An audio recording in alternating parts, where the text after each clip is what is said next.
הזמן התאים, כי תאים הרי בגוף, הם מתים ומתחדשים, מתים ומתחדשים, כמו שסיפרתי מקודם על החטא.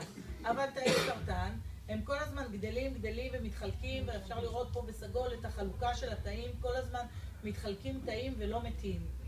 עכשיו, מה קורה? אז פה נוצר בעצם גוש, עיגול, שאיך מגיע לבפנים חמצן, איך מזין אותו?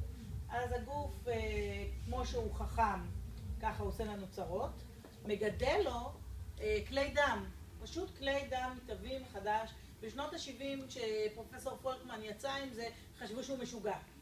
ורצו לזרוק אותו מהאוניברסיטה, הורידו אותו בדרגות, והוא התעקש, ואחרי 10 שנים באמת הוא הוכיח, והיום זה אחד הדברים החמים.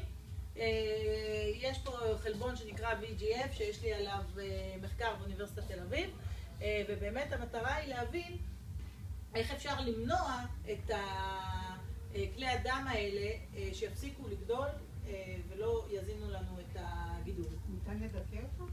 כן, היום גם מהתרופות היום וגם המאכלים שאני אזכיר, גם הם שמים את האנגיוגנזיס, התהוות כלי דם, במרכז. ופה רציתי להראות לכם תמונה תלת-ממדית שתראו ממש גוש, שכדי להזין אותו זה ממש כמו איבר.